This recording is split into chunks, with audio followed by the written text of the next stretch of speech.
Ketua Pengadilan Negeri Jakarta Utara nomor 1537 Pit B 2016 PN Jakarta Utara tanggal 1 Desember 2016 tentang penunjukan majelis hakim. Penetapan majelis hakim nomor 1537 Pit B 2016 PN Jakarta Utara tanggal 5 Desember 2016 tentang penetapan hari sidang, berkas perkara dan surat-surat lain yang bersangkutan. Setelah mendengar pembacaan surat dakwaan penuntut umum, setelah mendengar pembacaan keberatan dari terdakwa dan tim penasihat hukum terdakwa serta pendapat dari penuntut umum, silakan.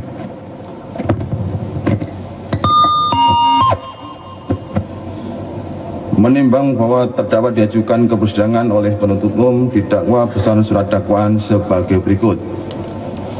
Pertama, bahwa terdakwa Insinyur Basuki Cahayapurnama alias Ahok pada hari Selasa tanggal 27 September 2016 sekira pukul 8.30 waktu Indonesia Barat sampai pukul 10.30 waktu Indonesia Barat atau setidaknya pada bulan September tahun 2016 bertempat di pelelangan ikan atau TPI Pulau Pramuka, Kelurahan Pulau Panggang, Kecamatan Pulau Seribu Selatan, Kabupaten Administrasi Kepulauan Seribu, atau setidaknya suatu tempat lain di mana Pengadilan Negeri Jakarta Utara berwenang untuk mengadili dengan sengaja di muka umum mengeluarkan perasaan atau melakukan perbuatan yang pada pokoknya bersifat permusuhan, penyalahgunaan atau penodaan terhadap suatu agama yang dianut di Indonesia yang dilakukan oleh terdakwa dengan cara-cara sebagai berikut.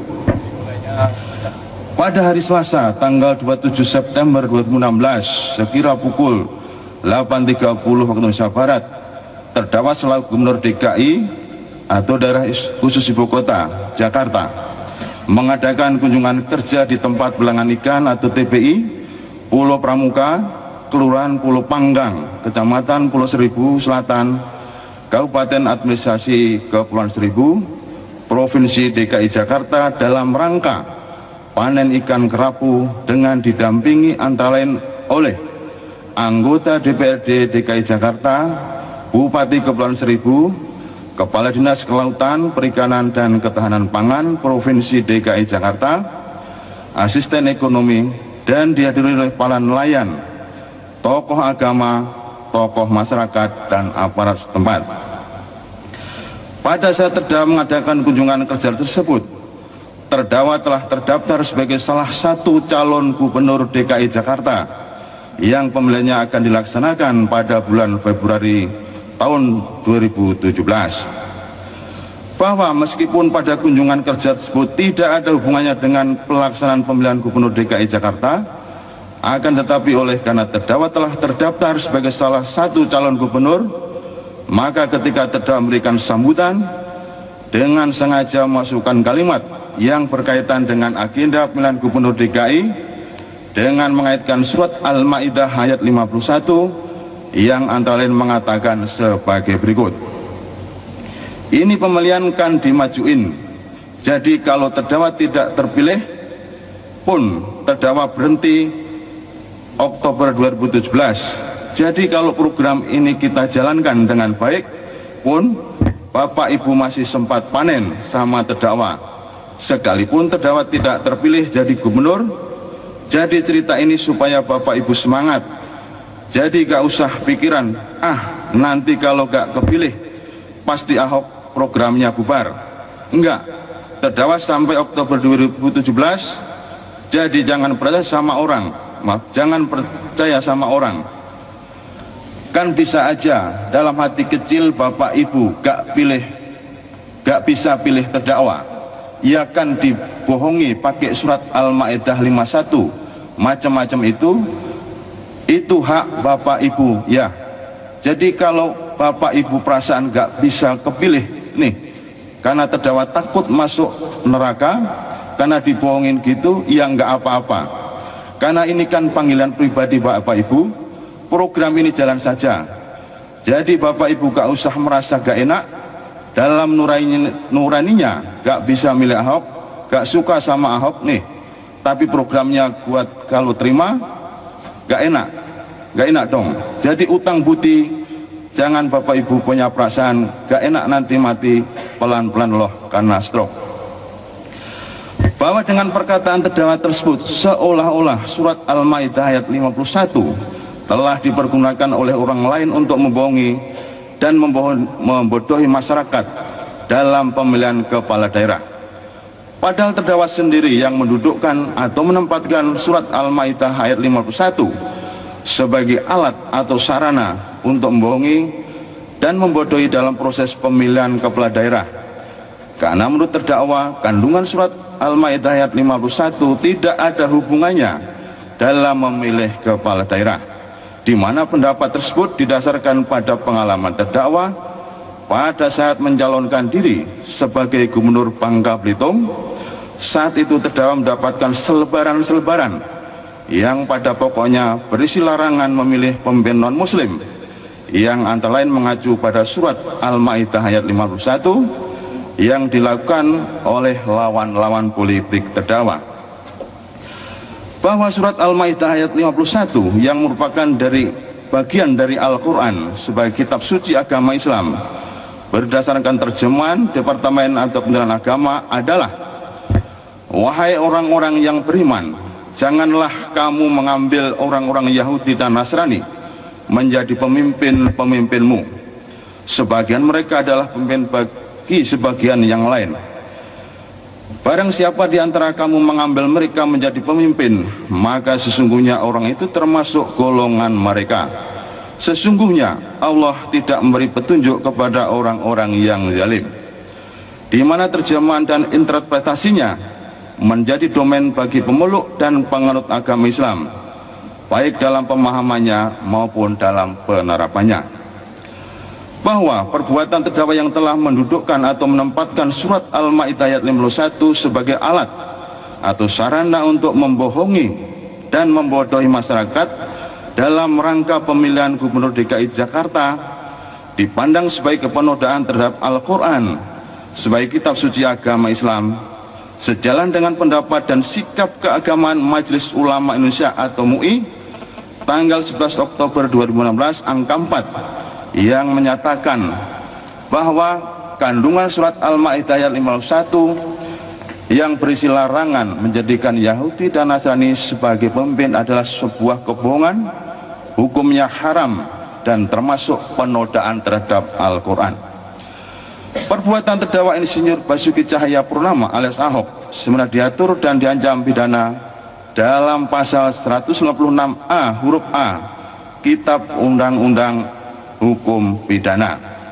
Atau kedua, bahwa terdakwa Insinyur Basuki Cahayapurnama alias Ahok pada hari Selasa tanggal 27 September 2016 sekira pukul 8.30 waktu Indonesia Barat sampai pukul 10.30 waktu Indonesia Barat atau setidak-tidaknya pada bulan September tahun 2016 bertempat di Pelelangan Ikan atau TPI Pulau Pramuka, Kelurahan Pulau Panggang, Kecamatan Pulau Seribu Selatan, Kabupaten Administrasi Kepulauan Seribu, atau setidaknya suatu tempat lain di mana Pengadilan Negeri Jakarta Utara berwenang mengadili di muka umum menyatakan perasaan permusuhan, kebencian atau penghinaan terhadap suatu atau beberapa golongan rakyat Indonesia yang dilakukan oleh terdakwa dengan cara-cara sebagai berikut. Pada hari Selasa tanggal 27 September 2016 sekira pukul 8.30 waktu Indonesia Barat, terdakwa selaku Gubernur DKI Jakarta mengadakan kunjungan kerja di tempat pelelangan ikan atau TPI Pulau Pramuka, Kelurahan Pulau Panggang, Kecamatan Pulau Seribu Selatan, Kabupaten Administrasi Kepulauan Seribu, Provinsi DKI Jakarta dalam rangka panen ikan kerapu dengan didampingi antara oleh anggota DPRD DKI Jakarta, Bupati Kepulauan Seribu, Kepala Dinas Kelautan, Perikanan dan Ketahanan Pangan Provinsi DKI Jakarta, asisten ekonomi, dan dihadiri oleh para nelayan, tokoh agama, tokoh masyarakat, dan aparat setempat. Pada saat terdakwa mengadakan kunjungan kerja tersebut, terdakwa telah terdaftar sebagai salah satu calon Gubernur DKI Jakarta yang pemilihannya akan dilaksanakan pada bulan Februari tahun 2017. bahwa meskipun pada kunjungan kerja tersebut tidak ada hubungannya dengan pelaksanaan pemilihan Gubernur DKI Jakarta, akan tetapi oleh karena terdakwa telah terdaftar sebagai salah satu calon gubernur, maka ketika terdakwa memberikan sambutan dengan sengaja memasukkan kalimat yang berkaitan dengan agenda pemilihan Gubernur DKI dengan mengaitkan surat Al-Maidah ayat 51 yang antara lain mengatakan sebagai berikut. Ini pemilihan kan dimajuin, jadi kalau terdakwa tidak terpilih pun terdakwa berhentinya Oktober 2017. Jadi kalau program ini kita jalankan dengan baik pun Bapak Ibu masih sempat panen sama terdakwa, sekalipun terdakwa tidak terpilih jadi gubernur. Jadi cerita ini supaya Bapak Ibu semangat. Jadi gak usah pikiran, nanti kalau gak kepilih pasti Ahok programnya bubar. Enggak, terdakwa sampai Oktober 2017.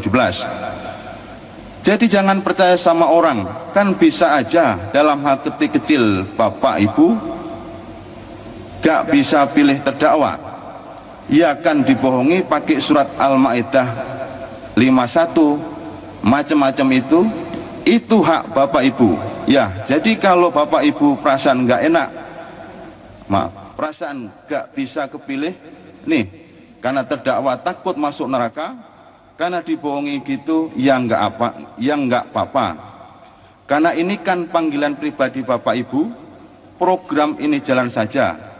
Jadi Bapak Ibu gak usah merasa gak enak, dalam nuraninya gak bisa milih Ahok, gak suka sama Ahok nih, tapi programnya gua terima. Kalau terima gak enak dong, jadi utang budi. Jangan Bapak Ibu punya perasaan gak enak, nanti mati pelan-pelan loh karena stroke. Bahwa dengan perkataan terdakwa tersebut, pemeluk dan penganut agama Islam yang merupakan salah satu golongan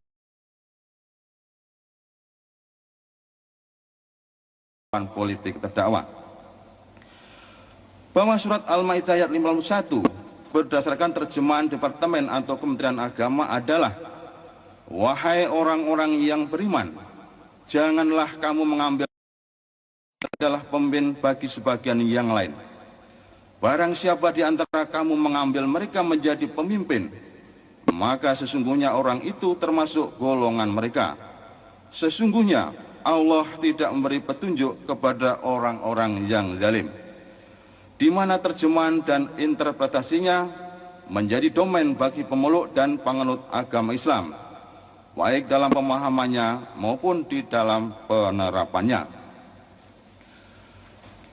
Bahwa perbuatan terdakwa yang telah menyatakan bohong kepada orang lain, dalam hal ini pemeluk dan penganut agama Islam sebagai salah satu agama yang diakui di Indonesia, yang menyampaikan kandungan surat Al-Maidah ayat 51 tentang larangan menjadikan non-muslim sebagai pemimpin dalam rangka pemilihan Gubernur DKI Jakarta sebagai suatu penghinaan terhadap satu golongan rakyat Indonesia, sejalan dengan pendapat dan sikap keagamaan Majelis Ulama Indonesia atau MUI tanggal 11 Oktober 2016 angka 5 yang menyatakan bohong terhadap ulama yang menyampaikan dari surat Al-Maidah ayat 51 tentang larangan non-muslim sebagai pemimpin adalah penghinaan terhadap ulama dan umat Islam.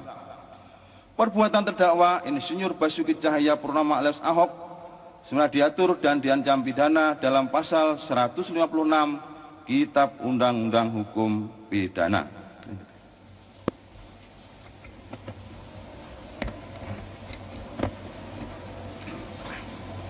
Menimbang bahwa atas dakwaan dari penuntut umum tersebut, terdakwa dan penasihat hukumnya di persidangan pada tanggal 13 Desember 2016 telah mengajukan keberatan yang pada pokoknya adalah sebagai berikut.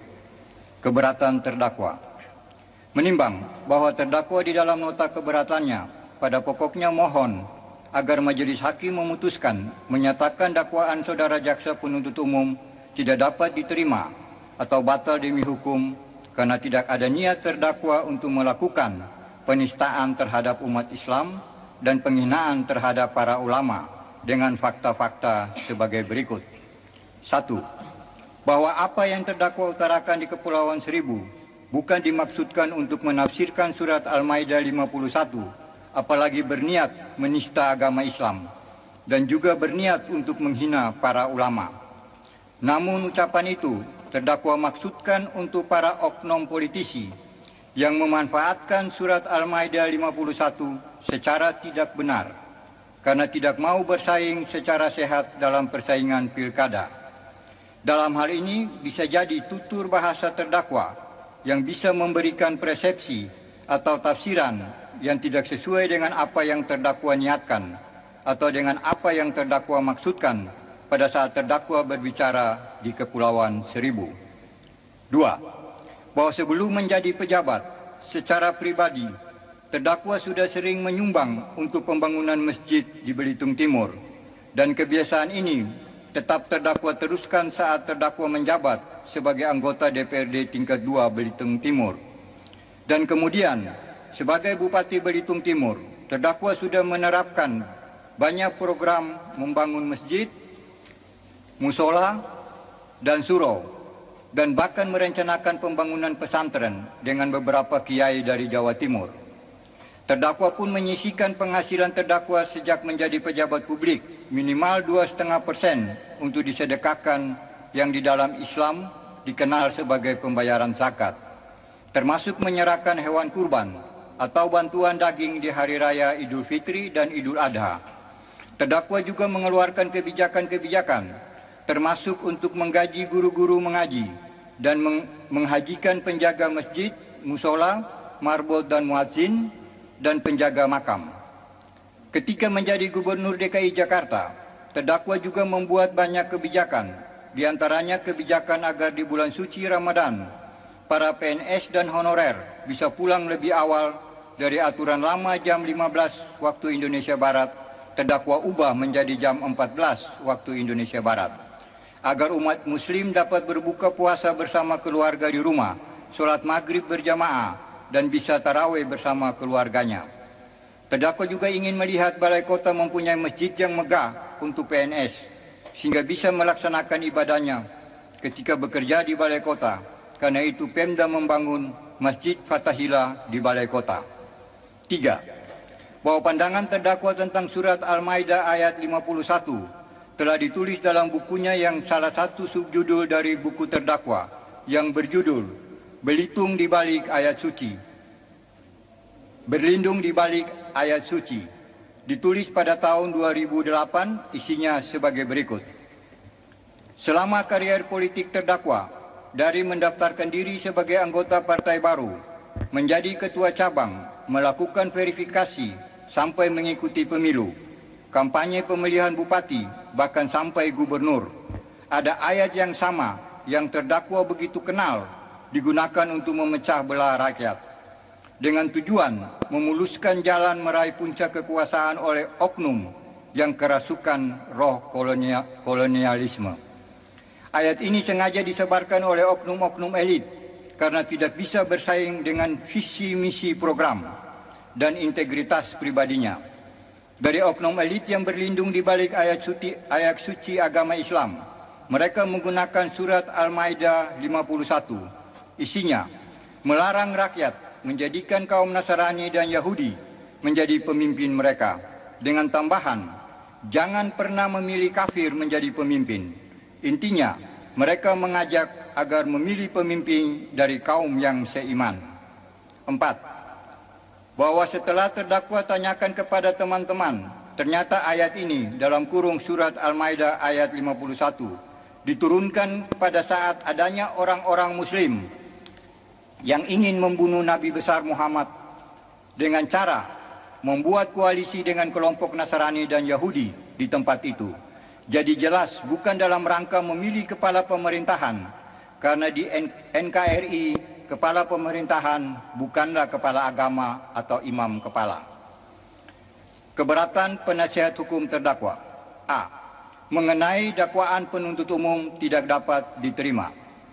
Menimbang bahwa penasihat hukum terdakwa menyampaikan eksepsi menyampaikan eksepsi bahwa surat dakwaan tidak dapat diterima. The officer found justisi is need on fan klik dengan argumentasi hukum atau legal reasoning.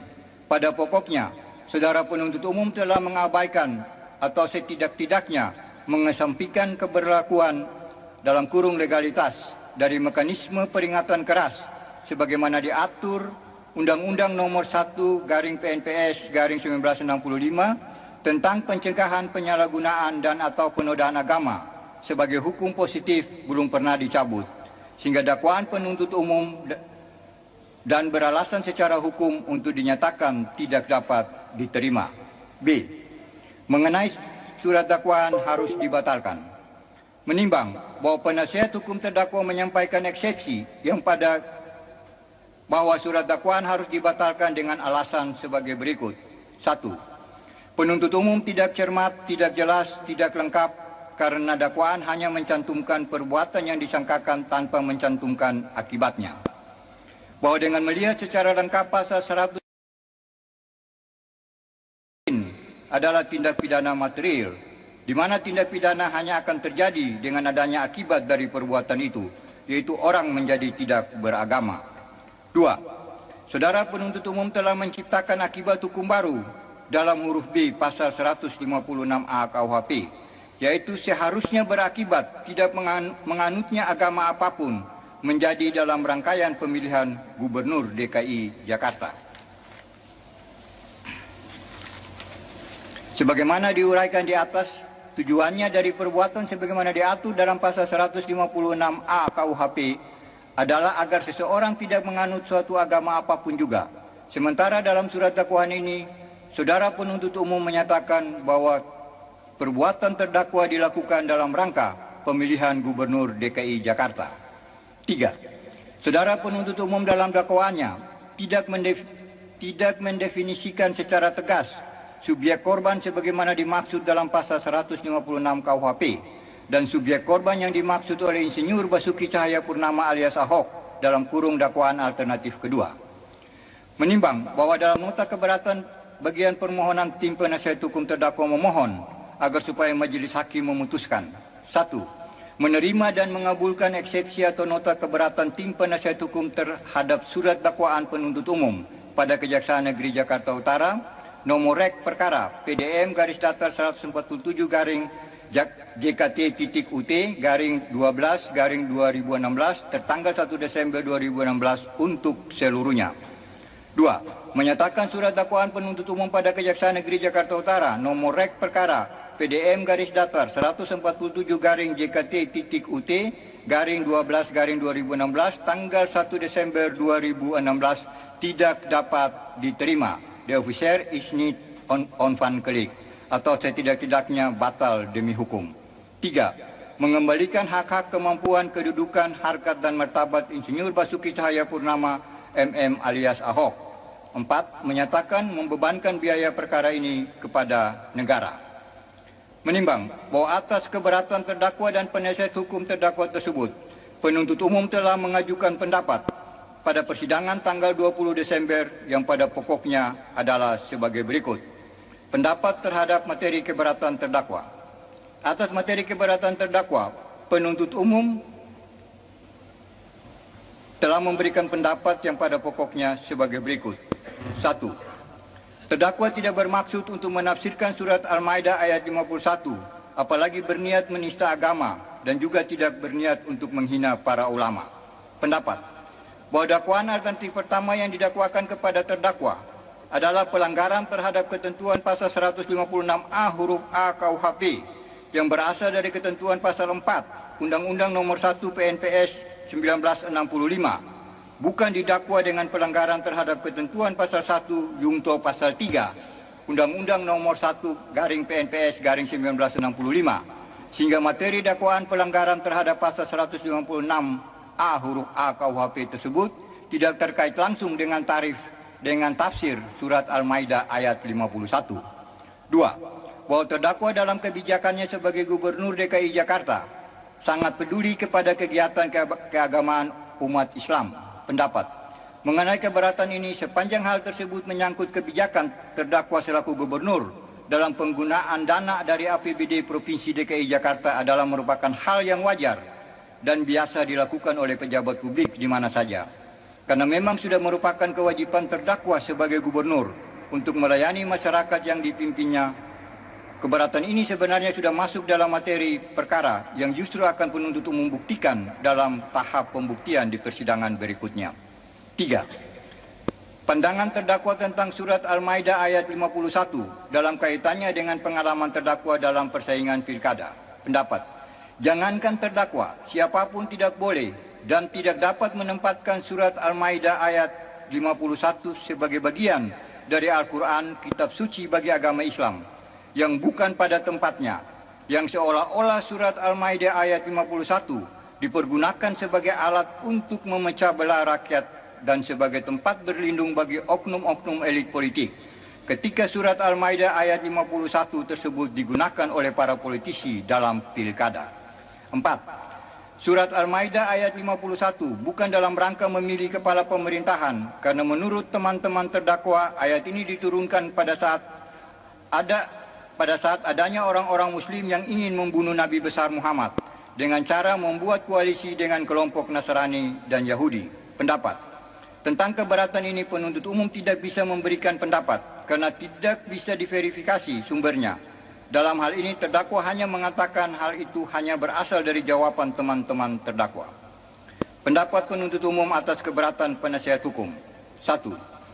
Persidangan terdakwa dipandang sebagai akibat tekanan massa atau trial by the mob, sebagai akibat dari video pidato Insinyur Basuki Cahayapurnama MM alias Ahok di Pulau Pramuka, Kepulauan Seribu, yang diunggah ke media sosial oleh Buniani. Pendapat, bahwa terdakwa harus mempertanggungjawabkan perbuatannya di persidangan ini, karena perbuatan atau pernyataan terdakwa pada saat terdakwa berpidato di Kepulauan Seribu, perkara ini sudah memenuhi rumusan delik yang didakwakan, yaitu pasal 156A huruf A KUHP atau pasal 156 KUHP, dan bukan sebagai akibat tekanan massa atau trial by the mob. 2.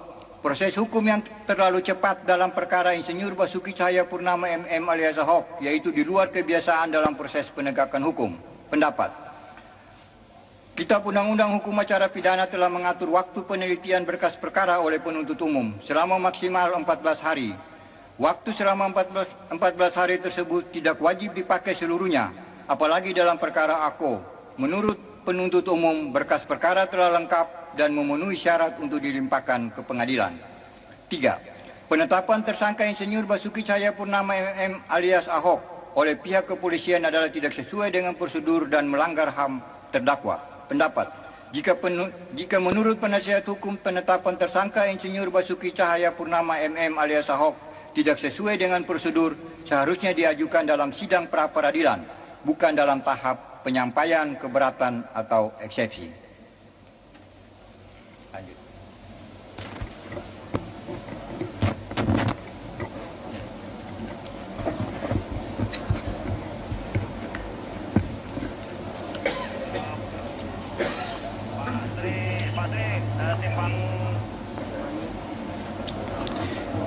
Selanjutnya, terhadap alasan-alasan keberatan penasihat hukum tersebut, penuntut umum menyampaikan pendapat sebagai berikut.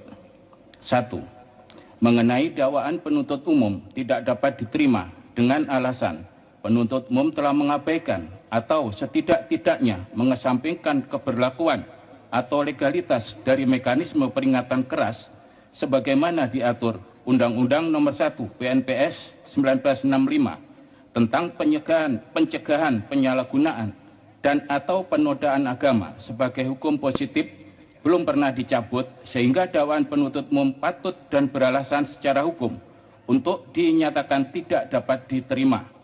Pendapat, dari materi Undang-Undang Nomor 1 PNPS 1965 dapat diketahui bahwa secara garis besar Undang-Undang Nomor 1 PNPS 1965 mengandung dua delik, yaitu delik yang diatur dalam pasal 1 dan delik yang diatur dalam pasal 4, yang kemudian ketentuan dalam pasal 4 tersebut ditambahkan ke dalam KUHP sebagai pasal 156A KUHP. Dari kedua delik tersebut, dalam Undang-Undang Nomor 1 PNPS 1965 terhadap ketentuan delik yang diatur dalam pasal 1 dipersyaratkan penerapannya dengan ketentuan pasal 2 dan pasal 3, sedangkan prosedur penerapan terhadap pasal 4 tidak mensyaratkan ketentuan yang diatur dalam pasal 2 dan pasal 3 Undang-Undang Nomor 1 PNPS 1965, sehingga pasal 4 merupakan delik yang tidak bersyarat. Oleh karena itu, keberatan tersebut sudah selayaknya dikesampingkan. 2. Mengenai surat dakwaan harus dibatalkan dengan alasan penuntut umum tidak cermat, tidak jelas, dan tidak lengkap, karena dakwaan hanya mencantumkan perbuatan yang disangkakan tanpa mencantumkan akibatnya. Pendapat bahwa rumusan delik dalam pasal 156A KUHP mengandung 2 delik yang masing-masing berdiri sendiri, yaitu rumusan pasal 156A huruf A dan pasal 156A huruf B KUHP, dan bukan dirumuskan bahwa pasal 156A huruf B KUHP merupakan akibat dari perbuatan yang dirumuskan dalam pasal 156A huruf A KUHP. Baik di dalam rumusan pasal 156A huruf A maupun huruf B, keduanya merupakan delik formil yang tidak mensyaratkan akibat yang ditimbulkan, melainkan cukup terpenuhinya semua unsur delik, maka perbuatan tersebut sudah dapat dipidana. Berdasarkan uraian tersebut, penasihat hukum telah keliru dalam memahami struktur pasal 156A KUHP. Oleh karena itu, keberatan tersebut sudah selayaknya dikesampingkan. 3. Mengenai surat dakwaan harus dibatalkan dengan alasan penuntut umum telah menciptakan akibat hukum baru dalam huruf B pasal 156A KUHP, yaitu yang seharusnya berakibat tidak menganutnya agama apapun menjadi dalam rangka pemilihan gubernur DKI Jakarta. Pendapat bahwa delik pasal 156A huruf A KUHP dan pasal 156A huruf B KUHP keduanya merupakan delik formil yang tidak mensyaratkan akibat yang ditimbulkan. Sedangkan kalimat dalam rangka pemilihan gubernur DKI Jakarta dalam surat dakwaan, penasihat hukum telah salah dalam memaknai kalimat tersebut dalam surat dakwaan, karena kalimat tersebut bukanlah merupakan uraian fakta tentang tujuan delik, namun merupakan kalimat yang menjelaskan tentang peristiwa yang menyertai perbuatan yang didakwakan kepada terdakwa. Oleh karena itu, keberatan tersebut sudah selayaknya dikesampingkan. 4.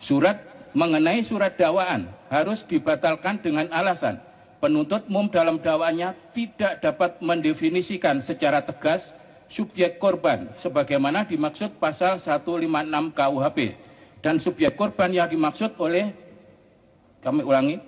subjek korban yang dimaksud oleh Insinyur Basuki Cahayapurnama alias Ahok dalam kurung dakwaan alternatif kedua. Pendapat bahwa yang dikatakan golongan rakyat Indonesia dalam pasal 156 KUHP ialah tiap-tiap bagian dari penduduk negara Indonesia yang berbeda dengan suatu atau beberapa bagian dari penduduk itu lantaran bangsanya atau ras, agamanya, tempat asalnya, keturunannya, kebangsaannya, atau keadaan hukum negaranya. Kemudian dalam penjelasan pasal 1 Undang-Undang Nomor 1 PNPS 1965 dijelaskan bahwa agama-agama yang dipeluk oleh penduduk di Indonesia ialah Islam, Kristen, Katolik, Hindu, Buddha, dan Konghucu atau Confucius.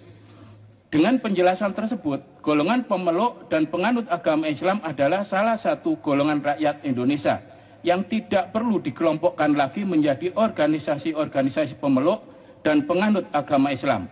Oleh karena itu, keberatan tersebut sudah selayaknya dikesampingkan. Berdasarkan analisa dan uraian yuridis tersebut, penuntut umum memohon agar majelis hakim yang memeriksa dan mengadili perkara ini menjatuhkan putusan sebagai berikut. 1. Menolak keberatan dari terdakwa dan penasihat hukum untuk seluruhnya. 2. Menyatakan bahwa surat dakwaan nomor Rek PDM 147 JKTUT 12/2016 tanggal 1 Desember 2016 atas nama terdakwa Insinyur Basuki Cahayapurnama alias Ahok telah dibuat secara sah menurut hukum. 3. Menetapkan bahwa pemeriksaan perkara terdakwa Insinyur Basuki Cahayapurnama alias Ahok dilanjutkan. Menimbang bahwa untuk mempersingkat uraian putusan selah ini, maka terdakwa dan penasihat hukum serta pendapat dari penuntut umum selengkapnya telah dimuat dalam berita acara persidangan dan merupakan bagian tak terpisahkan dan ikut dipertimbangkan dalam putusan selah ini. Masih lanjut. Tentang keberatan terdakwa. Menimbang bahwa setelah pengadilan mempelajari keberatan terdakwa dan pendapat penuntut umum, selanjutnya sesuai ketentuan pasal 156 ayat 1 KUHP, maka pengadilan mempertimbangkan sebagai berikut. Menimbang bahwa menurut ramalan dalam bukunya Hukum Acara Pidana, Teori dan Implementasi menyatakan keberatan atau eksepsi yang diajukan hanya memuat hal-hal yang bersifat formal, tidak memasuki masalah yang berkaitan dengan pokok perkara atau materi perkara. Artinya belum mempermasalahkan apakah dakwaan terbukti atau tidak terbukti. Menurut pasal 156 ayat 1 KUHP, eksepsi diajukan oleh terdakwa atau penasihat hukum hanya menyangkut hal-hal sebagai berikut. A. Eksepsi mengenai pengadilan tidak berwenang mengadili. B. Eksepsi mengenai surat dakwaan tidak dapat diterima. C. Eksepsi mengenai surat dakwaan harus dibatalkan. Menimbang bahwa Lilik Mulyadi dalam bukunya Hukum Acara Pidana Indonesia, suatu tinjauan khusus terhadap surat dakwaan, eksepsi dan putusan peradilan, menyebutkan bahwa batasan keberatan itu mencakup 1. Merupakan aspek dalam hukum acara pidana yang berisikan tangkisan atau pembelaan terhadap materi surat dakwaan atau tidak menyinggung pokok perkara. 2. Ruang lingkup dan luas dari keberatan itu mencakup pengadilan tidak berwenang mengadili perkaranya, atau dakwaan tidak dapat diterima, atau surat dakwaan harus dibatalkan. 3. Pihak yang dapat mengajukan keberatan adalah terdakwa atau penasihat hukumnya. 4. Keputusan diambil oleh hakim setelah penuntut umum diberi kesempatan untuk menyatakan pendapatnya. Menimbang bahwa keberatan yang diajukan oleh terdakwa dalam sidang pada tanggal 13 Desember 2016 pada pokoknya menjelaskan tidak adanya niat terdakwa untuk menista agama Islam. Kegiatan terdakwa sebagai Gubernur DKI Jakarta yang berkaitan umat Islam seperti menggaji guru-guru ngaji, memberangkatkan haji, para penjaga masjid atau musola atau marbot, dan penjaga makam, pembangunan masjid-masjid termasuk Masjid Fathahillah di Balai Kota dan lain-lain, serta pandangan terdakwa tentang surat Al-Maidah ayat 51 dalam bukunya Berlindung di Balik Ayat Suci tahun 2008 dan riwayat turunnya surat Al-Maidah ayat 51. Menimbang bahwa terhadap keberatan terdakwa tersebut, pengadilan berpendapat bahwa keberatan terdakwa tersebut bukanlah keberatan yang dimaksud dalam pasal 156 ayat 1 KUHP, dan sebagaimana pendapat para ahli hukum di atas mengenai hal-hal yang dapat diajukan keberatan, melainkan sudah berkaitan dengan materi dakwaan atau pokok perkara yang fakta-fakta hukumnya akan didapat dalam acara pembuktian pada persidangan berikutnya. Maka keberatan terdakwa tersebut akan dipertimbangkan dan diputus oleh pengadilan setelah pemeriksaan alat bukti. Karenanya keberatan terdakwa haruslah dinyatakan tidak dapat diterima.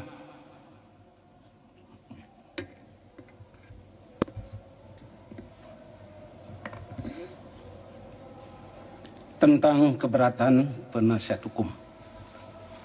Menimbang bahwa selanjutnya setelah pengadilan mempelajari keberatan yang diajukan oleh penasihat hukum dan pendapat penuntut umum, maka sesuai ketentuan pasal 156 ayat 1 KUHP, pengadilan mempertimbangkan sebagai berikut. Menimbang bahwa terlebih dahulu pengadilan mempertimbangkan tentang keberatan penasihat hukum tentang persidangan akibat desakan massa, trial by the mob, proses hukum penyidikan dan penuntutan terlalu cepat, dan penetapan tersangka tidak sesuai dengan prosedur pelanggaran HAM.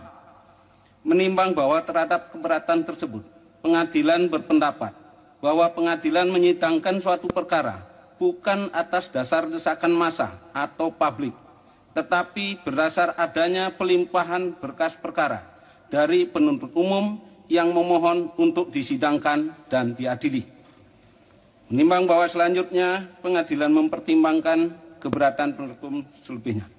A. Mengenai dakwaan penuntut umum tidak dapat diterima.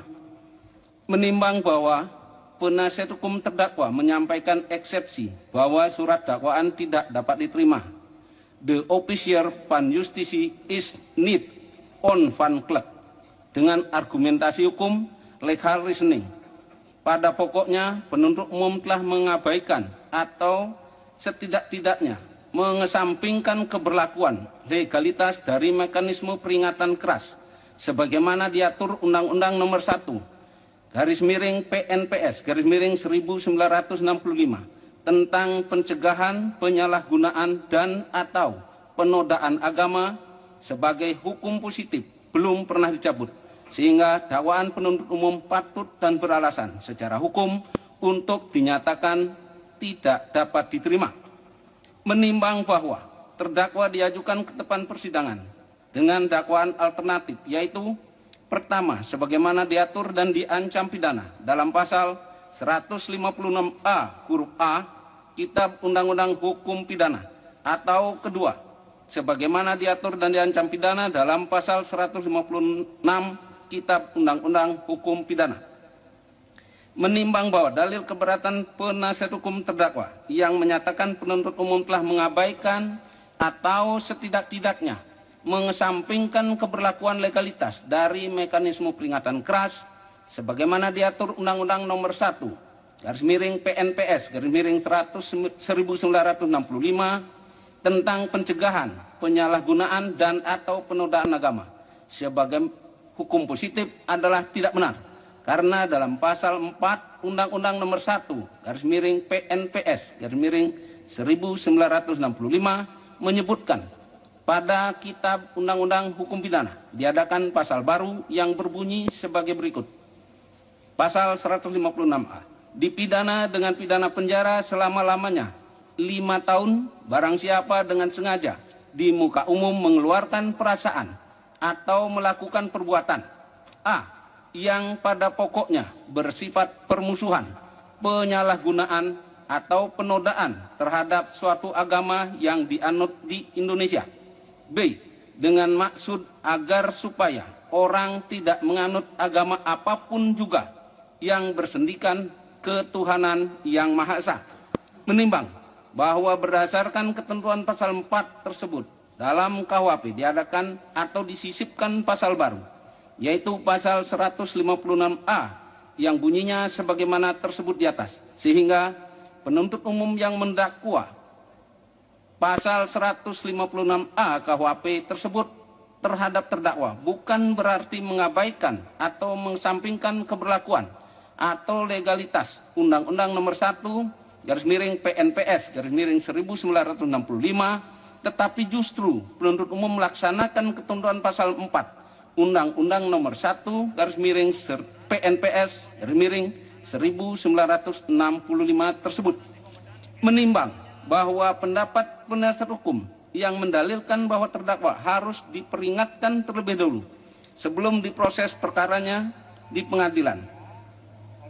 peradilan sesuai mekanisme yang diatur dalam Undang-Undang Nomor 1 PNPS tahun 1965, pengadilan menilai bahwa dalil tersebut tidak benar sebab yang dikenakan sanksi peringatan keras terlebih dahulu adalah barang siapa yang melanggar ketentuan pasal 1 PD pasal 2 ayat 1 Undang-Undang Nomor 1 garis miring PNPS garis miring 1965, dan apabila pelanggaran tersebut dalam pasal 1 adalah organisasi atau suatu aliran kepercayaan, maka Presiden dapat membubarkan dan menyatakan sebagai organisasi atau aliran yang terlarang setelah Presiden mendapat pertimbangan dari Menteri Agama, Menteri atau Jaksa Agung, dan Menteri Dalam Negeri.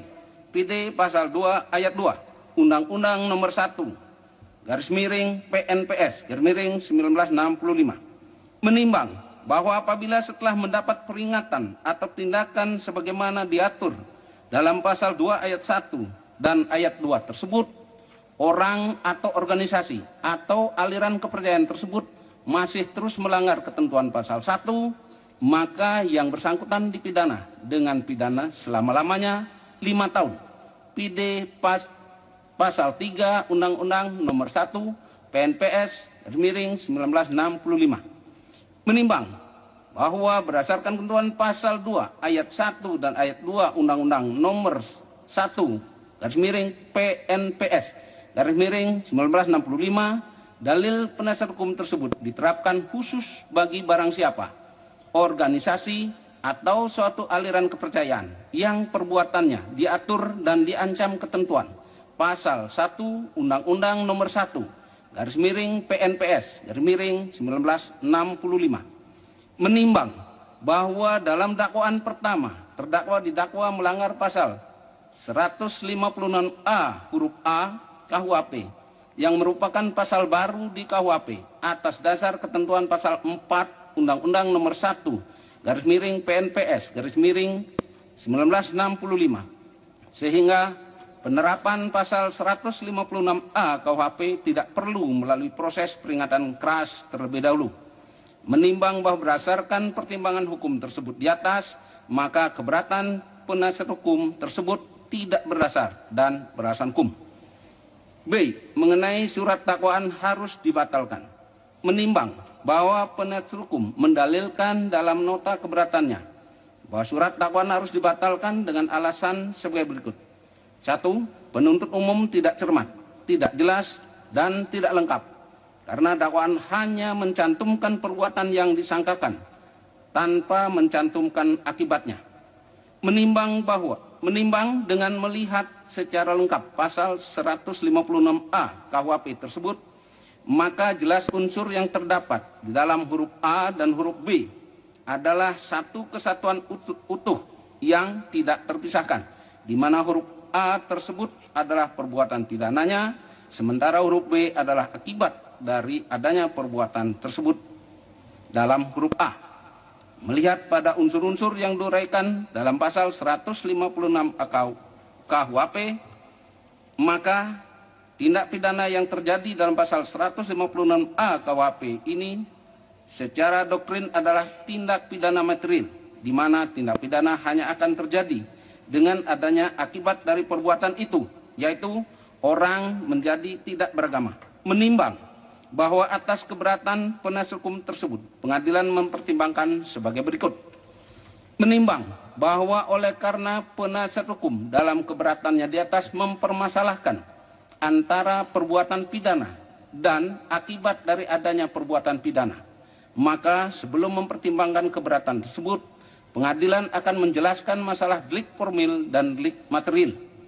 Menimbang bahwa menurut PAF Lamintang dalam bukunya Dasar-Dasar Hukum Pidana Indonesia, pada umumnya rumusan-rumusan dari apa yang disebut poltoid delik, yaitu delik yang telah selesai dilakukan oleh pelaku yang sebenarnya.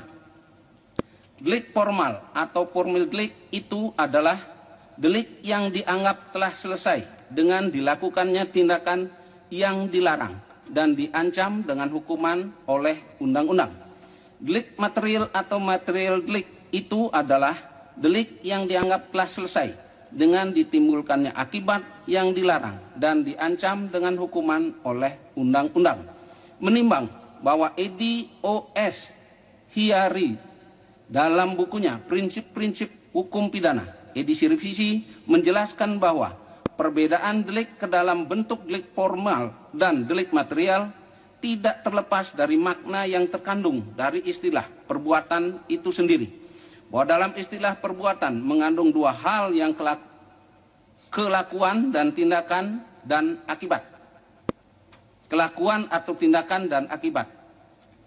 Agar mudah dipahami, dapatlah dikatakan bahwa delik formal adalah delik yang menitik beratkan pada tindakan, sedangkan delik material adalah delik yang menitik beratkan pada akibat. Menimbang bahwa dalam dakwaan pertama, baik rumusan pasal maupun pasal yang didakwakan menyebutkan pasal 156A huruf A Kitab Undang-Undang Hukum Pidana tidak menyebutkan pasal 156A huruf B Kitab Undang-Undang Hukum Pidana. Menimbang bahwa dari pendapat ahli hukum di atas, pengadilan tidak sependapat dengan penasihat hukum yang mendalilkan bahwa dalam pasal 156A KUHP, di mana huruf A merupakan perbuatan pidana, sedangkan huruf B merupakan akibat dari perbuatan dalam huruf A. Bahwa pengadilan berpendapat unsur pasal huruf B, yaitu dengan maksud agar supaya orang tidak menganut agama apapun juga yang bersendikan ketuhanan yang Maha Esa, berhubungan dengan unsur pasal 156A KUHP, yaitu barang siapa dengan sengaja di muka umum mengeluarkan perasaan atau melakukan perbuatan bukan dengan huruf A, sehingga pasal 156A huruf B KUHP bukan merupakan akibat dari pasal 156A huruf A KUHP. Maka unsur-unsur pasal dalam huruf A dan B bukan merupakan satu kesatuan. Masing-masing dapat didakwakan secara terpisah sesuai perbuatan yang telah dilakukan oleh terdakwa. Menimbang bahwa ketentuan pasal 143 ayat 2 KUHP menentukan bahwa penuntut umum membuat surat dakwaan yang diberi tanggal dan ditandatangani serta berisi A. Nama lengkap, tempat lahir, umur atau tanggal lahir, jenis kelamin, kebangsaan, tempat tinggal, agama, dan pekerjaan tersangka. B. Uraian secara cermat, jelas, dan lengkap mengenai tindak pidana yang didakwakan dengan menyebut waktu dan tempat tindak pidana itu dilakukan.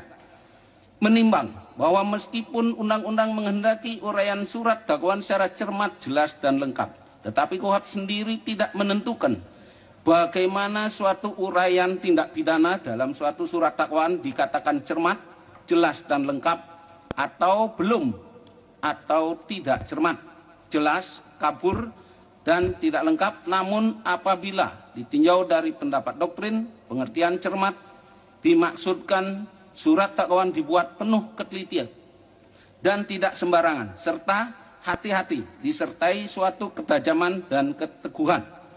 Jelas berarti tidak menimbulkan kekaburan atau keraguan-raguan, serta serba terang dan tidak perlu ditafsirkan lagi. Adapun lengkap berarti komplit atau cukup. Yang dimaksudkan tidak ada yang tercicir atau tercecer atau ketinggalan. Semuanya ada. Vide pendapat A. Sutomo dalam bukunya Pedoman Dasar Pembuatan Surat Dakwaan dan Suplemen. Menimbang bahwa dalam praktek syarat-syarat yang berkaitan dengan formalitas identitas lengkap terdakwa disebut syarat formil, sedangkan syarat yang berkaitan isi material dakwaan, uraian tentang tindak pidana yang didakwakan, dan waktu serta tempat tindak pidana dilakukan disebut syarat material. Menimbang bahwa mengenai eksepsi atau keberatan penasihat hukum terdakwa tentang surat dakwaan jaksa penuntut umum tidak cermat, tidak jelas, dan tidak lengkap, pengadilan berpendapat bahwa ternyata surat dakwaan jaksa penuntut umum telah memenuhi ketentuan pasal 143 ayat 2A dan B KUHP karena telah menguraikan dakwaan dengan cermat, jelas, dan lengkap mengenai locus delicti, tempat terjadinya peristiwa pidana, dan tempus delicti, waktu terjadinya peristiwa pidana. Sedangkan mengenai alasannya, yaitu dakwaan hanya mencantumkan perbuatan yang disangkakan tanpa mencantumkan akibatnya, pengadilan menilai hal tersebut tidak perlu karena pasal 156A huruf A KUHP yang didakwakan kepada terdakwa oleh penuntut umum merupakan delik formil sebagaimana pertimbangan di atas dan dapat didakwakan sendiri tanpa harus disatukan dengan pasal 156A huruf B KUHP. Menimbang bahwa berdasarkan pertimbangan hukum tersebut di atas, maka keberatan penasihat hukum tidak berdasar dan tidak beralasan hukum, karenanya keberatan tersebut tidak dapat diterima.